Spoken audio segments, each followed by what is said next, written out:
Life after the psychopath. So what does life look like for me after going through all of that? This is just one part of my life. When I was studying counselling, I learned about the Russian doll technique, where you have the biggest doll, which is focusing on the most current aspect of your trauma, and you work your way back to childhood. So for me, this was just chapter 1. But 4 years on, after leaving, I am safe. I am a lot kinder to myself.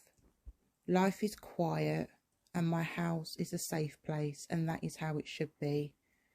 I don't look over my shoulder anymore. I am free. The reason I chose to tell my story is because a friend of mine commented that she went through a really traumatic event in her life, and it was suggested she go to a counsellor. But the counsellor she went to hadn't experienced what she had gone through.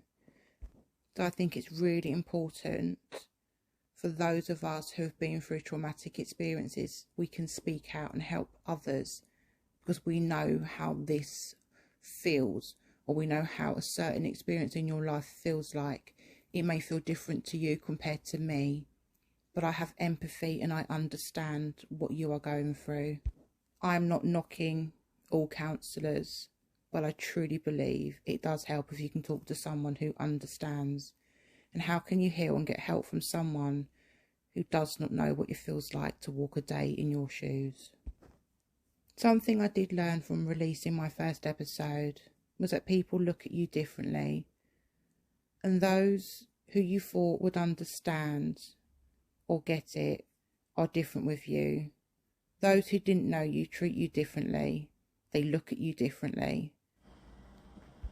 But I see you. You think I don't know, but I know.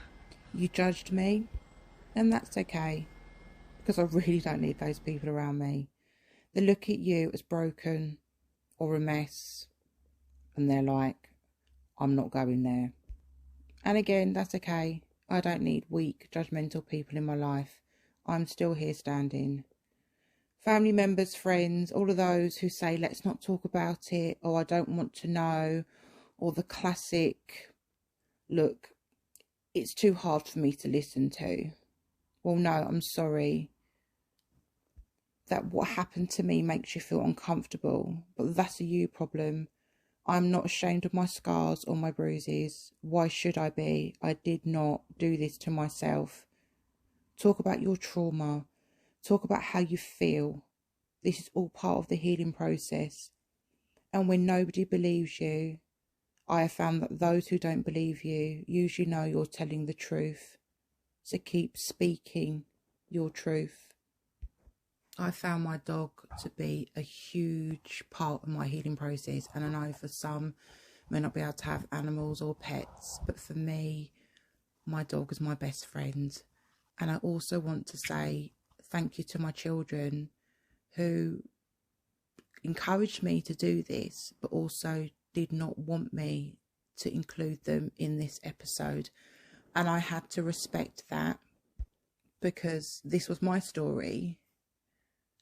And maybe one day they will give their account of how they felt and how they saw things.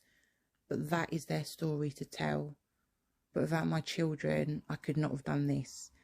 And they have been the backbone for me for the whole of this process. So I want to send a big love and thank you to both of my children and my dog. And thank you all for listening to me. I hope I've helped some of you, and please remember, for those of you who have gone through something similar, no matter what anyone else says, I believe you, and I believe in you.